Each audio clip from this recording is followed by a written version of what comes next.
Hafaday, and welcome back to Fiesta Friday. Now, the National Committee for the Employer Support of the Guard and Reserve is an agency with the Office of the Assistant Secretary of Defense, and they will be celebrating ESGR Week. Now, here to talk with me about this very worthwhile endeavor is a good friend of ours, Chairman Dave Sablan. Dave, Hafaday. Hi, Jason. Thank you for inviting me to join you here this evening. Yeah, and good to have you back and everything. How have you been?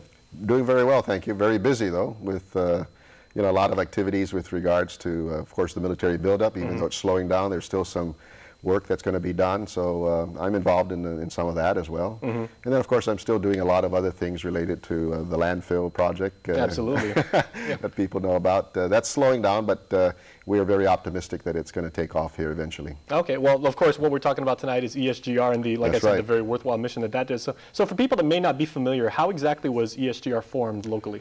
Well, ESGR was actually formed in 1972 after the Vietnam War. And we went from a draft type of military to an all-volunteer military. And as a result of that, the Secretary of Defense decided that we've got to make sure that employers out there in the community at large understand the role of an all-volunteer armed forces. And so we then were established by executive order under the Secretary of Defense, and we've been in action ever since then. Now, our local committee has been very active in recent years here to educate employers on just exactly what our Guard and Reservists do in the military, because many of them, in fact, all of them in the Guard and Reserve are citizen warriors. They have civilian jobs just like you and I, and they also perform military duty every now and then when called up by the President. And so it's very important that our civilian employers and the community at large fully understand just exactly what that role is when these men and women are called up by the President to come and perform military duty, get deployed to Afghanistan or Iraq or the Horn of Africa or other hot spots around the world. And so that's our job as ESGRs, to make sure that these employers understand that. And also there's an aspect that we educate our employers on, and that is the law that protects the rights and entitlements of service members who work for them.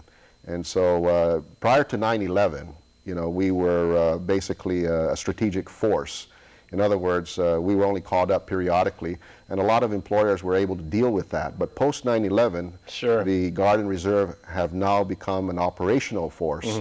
And so they constantly have to train, because you certainly don't want to send somebody into the battlefield not knowing exactly what to do in terms of logistics, in terms of manning the weaponry, and so on.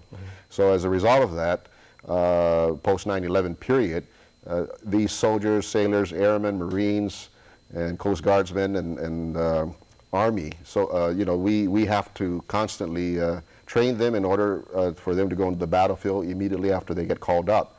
So as a result, we are seeing a lot more training, a lot more deployments, and it's now disrupting the workplace pretty much. And this is where we come in to try to make sure employers are patriotic, understand that, we all serve. So when they go out, we're also doing our part here at home. Now, from an employer standpoint and everything, I don't want to use the word obligation, but what typically is the role of an employer, like when they have certain staffers, either in really big companies and, maybe at the Fortune 500 level, all the way down to the small mom and pop operations, and they have an employee who draws a check there and everything, and all of a sudden they're like, hey, I'm with a unit in the Guard and everything, and we're going to be deployed for X number of months or even years and everything like that. So from the company's perspective and everything like that, how are they supposed to react to that?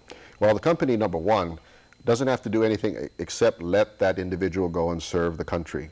And when you look at it from that perspective, that's really all that they're obligated to do by law, is just let them go. And when they do come back, though, you're expected, and in fact required by the law, to make sure that their job is there and waiting for them. Now, there's a lot of things that could happen in between. There could be downsizing, there could be, maybe companies go bankrupt. And of course, you're not going to open up your company just to bring that soldier or service member back into the workplace. But so those kinds of economic conditions are allowed for in the law. But generally, if they do come back from military duty, then as an employer, you're obligated to give them their job back, and not necessarily just at the position that they left, but actually at what we call the escalator position, so that if there was some opportunities for promotion during the period they're away, they must be given that opportunity to be promoted when they get back. Just the opportunity. You're not required to promote them unless they do qualify.